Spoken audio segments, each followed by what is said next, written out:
አብይን ለማዳን ኦኬ እናቱ ሰንደቅሽ ለብሶ አባታ ከተባል ባለከተራ መባላችን ካልቀረ የኛ ተራ ምን እንደሚመስል ማሳየት ዝግጁ ነው።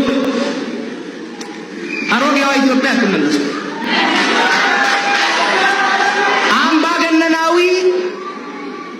ህዝባችንን ሲጨፈጭፉ ሲዘርፉ ሲገሉ የነበሩ ከምኒልክ እስከ መለስ ተመልሰው አይመጣም።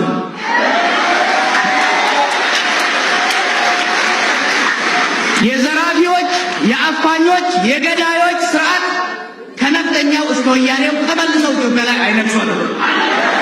አሁን ችግራችንን ልንገር። ኢትዮጵያ ያለ አንድነት ያለ ለሚለፈፈው ቡድን ሄደን የምናናግረው የምንገናኝበት ድርጅትና ግለሰብ እንኳን የሌለበት አብይን ለማዳን ጥረት የምታደርጉ ሰዎች ኢነርጂያችሁን በሌላ ነገር ላይ ያሳልፉ ነው። አብይን ለማዳን በመከራችሁ ዋጋ የለውም። ምክንያቱም ኦቨር ፕራይስድ ነው ማርኬቱ። ኦኬ ከአብይ የተሻለ የሚከፍላችሁ አለ። ከፈለጋችሁ ልናገናኛችሁ እንችላለን። አብይን ለማዳን መሞከር ግን እየወደቀ ያለ ዛፍ ስር ለመጠለል እንደመሞከር ነው። በአማራነት ቆሙ ጸንታችሁ፣ ይሄ ትግል አሸናፊ ነው። ይሄንን መንገድ በደንብ ማወቅ ያስፈልጋል ለማለት ነው። ይሄንን መልእክት ማስተላለፍበት ምክንያት ስላለኝ ነው። ምናልባት በነገርና ተነገ ወዲያ ፕሮግራሞቻችን በደንብ እንዳስሳቸው ናቸው የሚሆኑት እና እያንዳንዳችን ባይዘው በዚህ ትግል ውስጥ የአማራን ትግል አሸናፊነት ለግር ክብራችን ልንጠቀምበት አንችልም። በዚህ ትግል ውስጥ አሸናፊ የምንሆነው በግለሰብ ደረጃ አይደለም።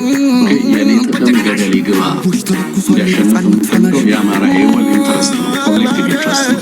አማራን አሸናፊ ልናደርግ እንጂ ማንም ጫካችን ላይ ልንሸከም አይደለም በዚህ ትግል ውስጥ ይገባል። ስለዚህ ማንም ከአማራ ህዝብ አይበልጥም በዚህ ትግል ውስጥ የትኛውም ሰው። ስለዚህ ሁላችንም መስራት ያለብን ለወልድ ለጋራ ድል ነው።